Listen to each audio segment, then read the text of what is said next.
Welcome everyone to another episode of the FireAway series by Nala Feminist Collective. Nala is a Pan-African group of 17 feminists with a mission to bridge the gap between policy and implementation, between intergovernmental grassroots spaces, and between generations. In every Fire Chat, I host one of these powerful 17 women who constitute the Nala Council. As a group, we advocate for Africa Young Women Beijing Plus 25 Manifesto, which you can find and sign at nalafem.org/sign. Today, our conversation will be focused on Demand 1 of the Manifesto on Economic Justice, and I am extremely thrilled to have my guest, who is an African economist and former Minister of Investment, Trade and Industry of Botswana. My sister, Bogolo Kenewendo, is a leader, a friend, and I know is mentor for many young women who are watching us. How are you, Bogolo? I'm very good, Aya. How are you? I'm great. And I want to start asking you or starting you introducing yourself to the words of Nala by saying 3 things about you. 3 things. Well, first is my name, Bogolo J Kenewendo. And second, I am an economist and I am a gender activist, a youth activist, and most importantly, a daughter and an aunt. And I'm from Botswana and I'm a proud Pan-African. Amazing. So, everyone might know the story of Bogolo, the youngest minister on the continent. That's how everybody knew about you. But I don't think many people talked about the economist you are and the negotiator you are. Can you tell us more about that part of you and your work? All right. Well, interesting fact is I became an MP and subsequently a minister because I am a trained economist. I had studied economics for my undergrad and I did my postgrad in international economics with a focus on trade, and practiced as an economist in Botswana, an economic consultant, and then I moved to Ghana also as an economist. And that is really where my passion lies. I've always wanted to influence policy on the economic side because I think that is where opportunities lie. If we focus on crafting and targeting the right policies for economic development and economic empowerment, then we'll be able to ensure that people have opportunities and are able to have more sustainable livelihoods. So that is really where my passion was and what I focused on. And when I stopped being a minister, I started my own advisory company, Kenewendo Advisory. And then I also became a non-resident fellow with the Center for Global Development, also dealing with economic issues. And my fields of expertise are trade, macroeconomics, some finance, and just general economic development, because in such small economies, you can't really afford to specialize. While you have expertise in a field, you also make sure that you're a generalist. So tell me, what was the toughest negotiation you've done? Wow. The toughest negotiation. I think one of the toughest negotiations I've ever done was actually as a minister. I was chairing the SACU plus Mozambique negotiations with the rest of the world. And this one was in particular to the UK following Brexit. So we were doing a post-Brexit continuity trade agreement. And I had very interesting characters to manage. That's what I will say. Very interesting characters to manage on both sides, because sometimes you agree on the principles, but then personalities start to bubble on the surface, and you not only have to manage the professional side of negotiations, but you have to manage personalities. And what made that negotiation tough wasn't necessarily the content, it was just how we were going about the negotiations. Yeah. Oh my, I can imagine. But I'm wondering, like, as a young By the female. way, I must highlight that ministers of trade changed in the UK. You'll remember during the negotiations. Yes, absolutely. They're aware we're talking about the past now. um, so like when you are in those rooms and when you are chairing as a young female and at the time, minister, what like what scares people? Are people intimidated with like the way you approach things or just the way you challenge things? What how people misunderstand maybe what you're doing just by stereotyping your age and gender, maybe? I think by the time I chaired the trade negotiations, the issue of age was no longer there because I had already chaired like task force meetings, and I had already been in the political space for a couple of months, and people were aware of my knowledge, were aware of my skills and my background. And trade negotiations fit quite perfectly in what I had been doing before. So it wasn't that I was just a political appointee, but I was also quite technical, which is why for some negotiations, I won't say who, when they were supposed to chair, they actually deferred to me to chair because I understood the subject matter better than the person who was supposed to chair. That's amazing. Yeah. So, moving on to our manifesto that you signed and endorsed, and we launched Nala just a few weeks ago, and I know you're championing Demand One on Yes. economic justice. And I want to go back later on, maybe to the context in Botswana, but just to start with, what do you think the first step for the African continent to take into a direction of economic justice? I don't think there's just one thing that I can say, this is where we start. But obviously, because I'm a policymaker, my thinking is always, is the environment conducive for any other progressive act that we want to do? Because you will find that most policies are just gender considerate. So they know that there are issues of disparities between men and women, but are they doing something about it? So what we need to do is to become more progressive, to move from just being gender aware to becoming more gender transformative. And that means that policies should have indicators that deal with the disparities between men and women. We have to review some of those legislative instruments that inhibit women's economic agency. In most countries, you will still find that women can own inheritance, can own land without the signature of a husband, can open bank accounts. Those are very restrictive and inhibitive legislation or policies that are in place and need to be dealt away with. So we need to start just reviewing the environment that exists and then making sure that it encourages gender transformation and closing the gap between men and women in terms of access to opportunities.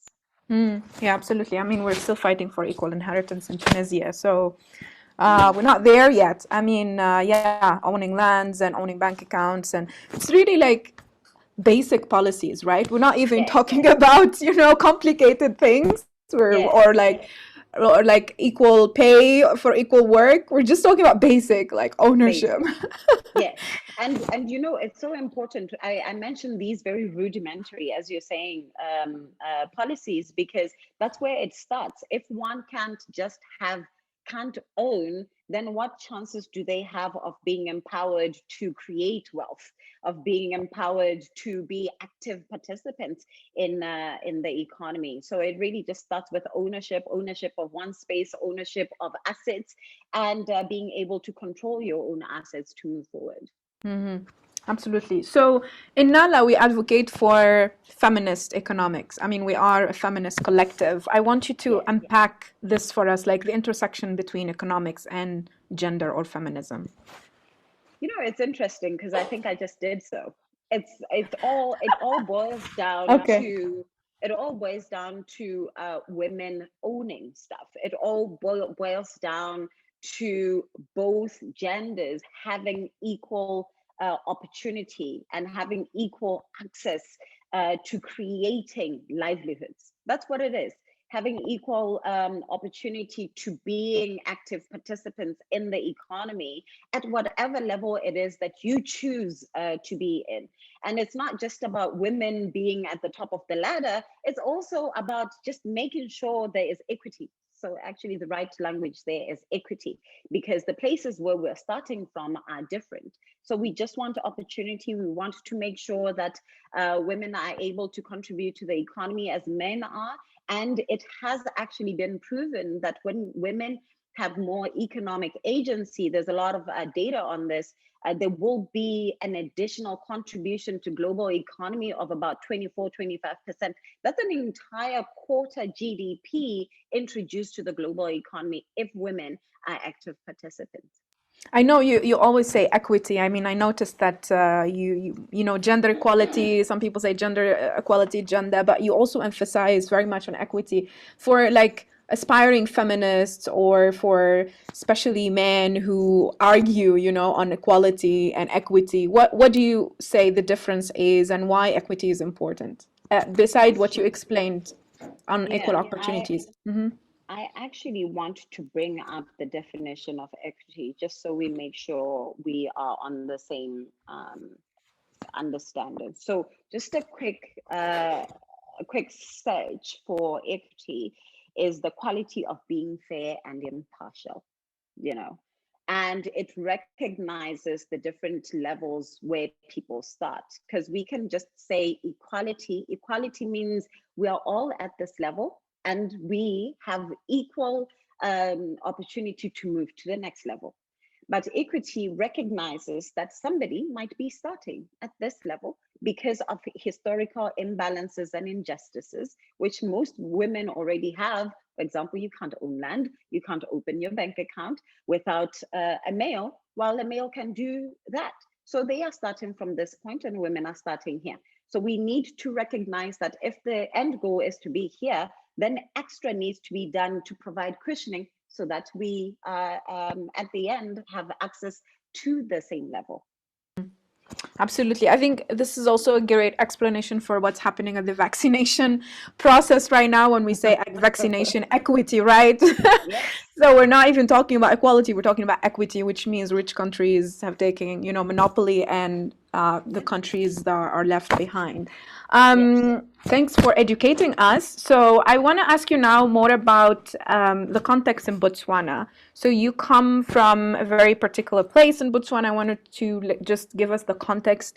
And does your passion for, you know, inequality or ending inequality comes from somewhere where you came from, or how you grew up? Yes, so I am from a place called Motopi in Botswana, and it's in the northwestern part of Botswana. But by district, they say we're in the central district. So it's closer to the Delta, and it's closer, Okavango Delta, closer to the CKGR and Makgadikgadi. And it is a very rural place, but it is, I think it's very wholesome. I believe that I take a lot of my leadership cues from what I have seen, how I've seen people interacting, and how I've seen leaders, and leaders I mean by elders, really, you know, showing the authority and respecting those that they are leading, and that was very important to me.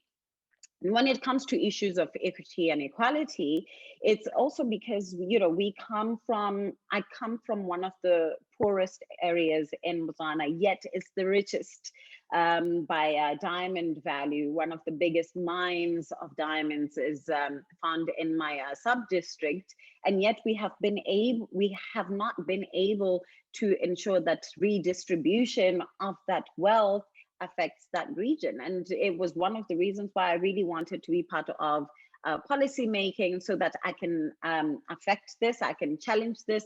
But as you know, policy really takes quite a long time to change. So we were just starting to gain a little bit of traction on that.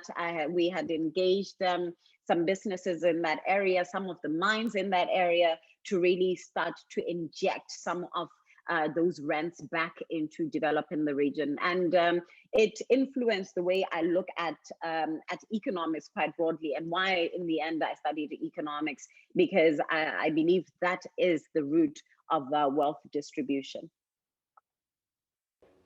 So what do you think now in Botswana, some of the policies or some of the projects that are really working to really lift up people out of poverty? You know, it's interesting at this particular moment, because I think things are so focused on COVID at the moment, and it would be difficult for me to pick one thing that I think is continuously working towards development. But in the past, there have been so rentals from mineral revenue being re-injected and invested into the economy. For example, someone like myself, who comes from not so wealthy family and who comes from a poor region, has been able to study abroad. And that is all because of the government. It's not because my parents paid for my education. The government made it possible that I have access to education, the best education around the world. And that's because of diamond and mineral revenue management, and those tools that were put in place in the 80s, in the 90s for reinvestment, and similarly in healthcare and in security and so forth. So general development, that I believe is one of the policies that should be packaged and sold around the continent for mineral-led economies, because reinvestment can really determine the fate of the country going forward. Absolutely. So I wanted to maybe give you the chance to comment on any of the current event happening, especially in Southern Africa. I mean, in my country right now, it's a bit complicated. Not only, and I think it's also, I mean, related to Nala work and related to intersectionality. I mean, all of these issues, when we talk about gender, it's really intersectional with economy, with the pandemic, with Absolutely. the politics happening, with who is in leadership, who is holding people accountable, who is in government. So I think as much as happening, a lot happening in North Africa, there's a lot happening in the Southern Africa part, in South Africa, in Zimbabwe, and Eswatini. Do you want to comment on generally on the feeling of what 2021 has been? Listen, I think there is a lot happening in Southern Africa, unprecedented. It's happening in South Africa, Eswatini, Mozambique, Zimbabwe. It's everywhere. I think we look, there are leadership challenges, and the general feeling is that of scarcity. And that's what it is. People are feeling that they are not having enough, or they are not getting any. There is a destruction of the social contract. We have entrusted leadership to be able to feed back into the society. And when people are disgruntled and are not feeling that the other end of the social contract is being upheld, then you start to see riots, you start to see uprisings as an effort and as a response to trying to correct things.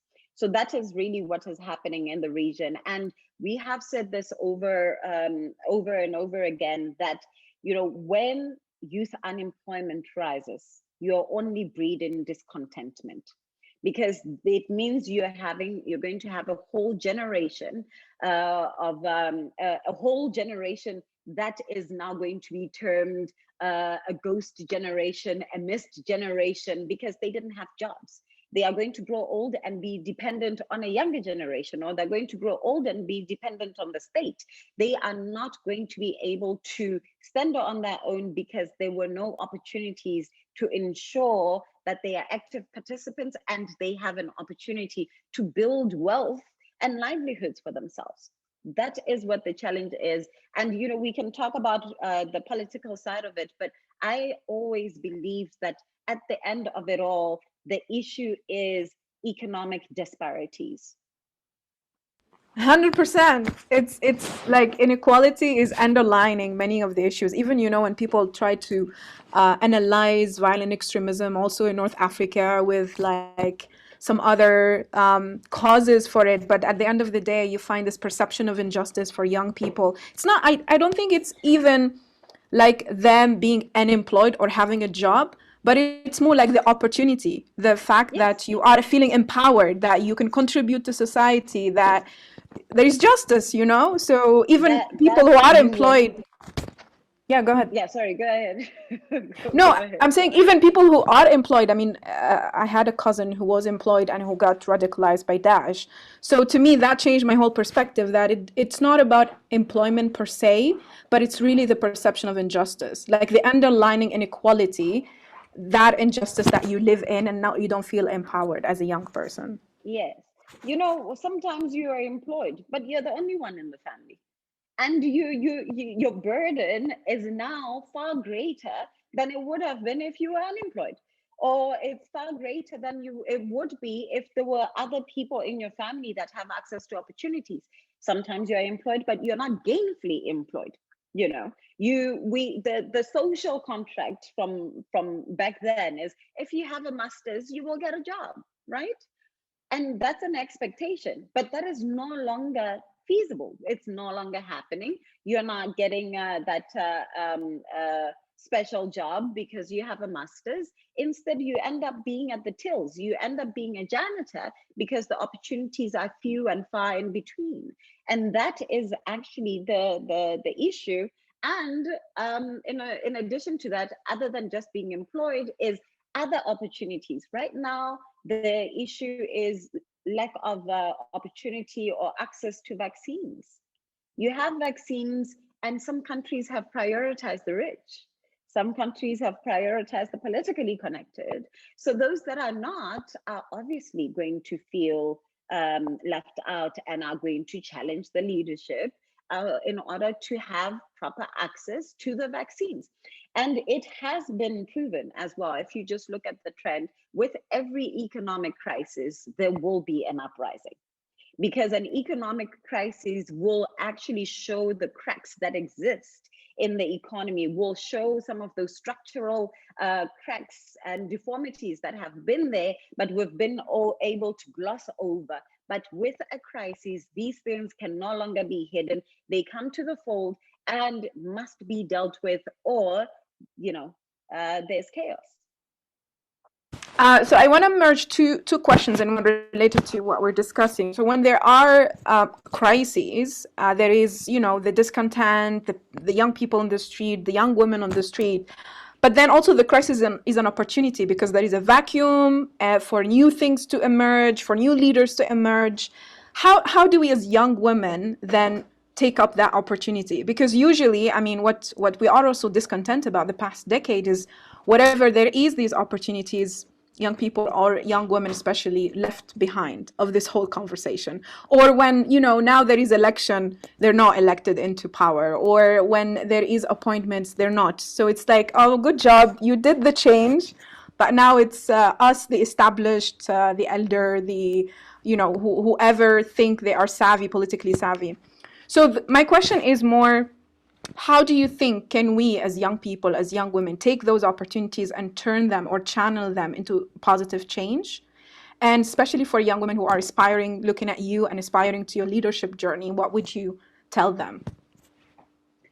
In a time of crises, there's a lot of stress. There's a lot of social stress, economic stress, political stress, and many a times this is the time where people are actually looking for leadership.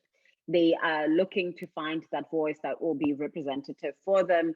They're looking to find actions that that represent them, and everyone at this point is looking at where they feel appreciated, understood, and accepted. And it's not just about a being; it's about your thought process. And if you want to be a leader, this is the time for you to show yourself as a leader, to share your thought leadership to lead in seeking change and driving some of those reforms that you believe are necessary, because it is sometimes in times of chaos where leaders, the current, are going to be seeking that alternative thought or that new kind of thinking that could potentially make them likable, but also could potentially make them more in tune with the feeling on the ground.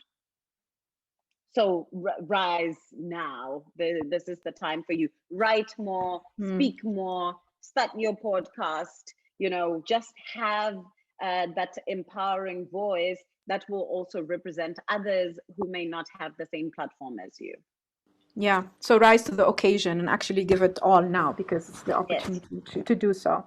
Okay, so in concluding this amazing quick-fire chat, because this half an hour just passed like that, I want to know more, like, what's your typical day? Like, what's Bogolo's typical day is like? All we see is all these amazing projects you're doing and all this, amazing speaking engagement you're doing, your role as a minister and all of the amazing stuff you've done. I mean, what we see is the result, but behind it, there's a lot of hard work and there is a routine to balance it all. So take us through your wake up and then until you go to bed.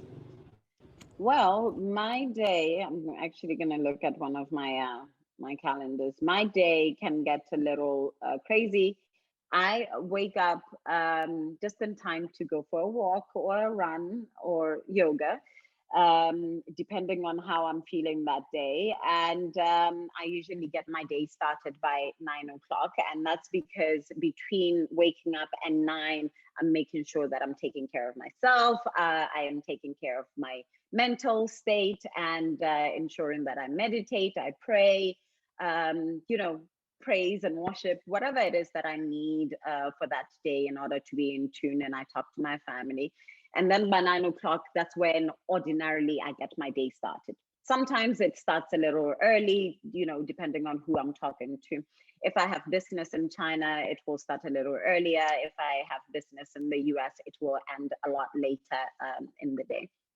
And I will usually start my meetings in the morning. That's my optimal time for meetings. And then in the afternoon is my optimal time to shut down and just focus on the writing that is needed, on the analysis. And then evenings, I usually also have evening meetings starting from 6 o'clock, usually to cater for my business that I do in the US, to cater for that time difference. And then to also catch up with other non-commercial activities that I do. Like I'm part of Trade Experts, which is women trade experts. It's a network. It's fantastic. Everyone is very, very, very smart, but also very fabulous. Also very fabulous. And then, it's meetings of Malakosi that usually also happen in the evenings. So anything that is non-commercial for me will happen in the evenings. Anything that is commercial will happen in the morning, and then afternoons are for me to do the writing, the reading that is needed in order for me to do the next day. And then usually around 10, 11, I will do a shutdown and figure out how my day went, look at my calendar for the next day, what I need to do, and reflect, and probably go to sleep around 1 a.m. Wow.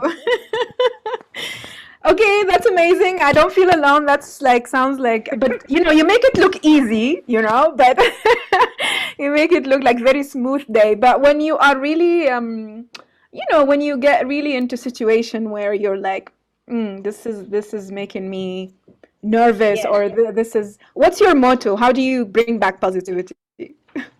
Oh, I will ordinarily see if something is so important to me, and I'll let you into a little secret. I will feel very anxious about it. I will feel like my life hangs on it. And when I feel like that, I know that I must give it 100%.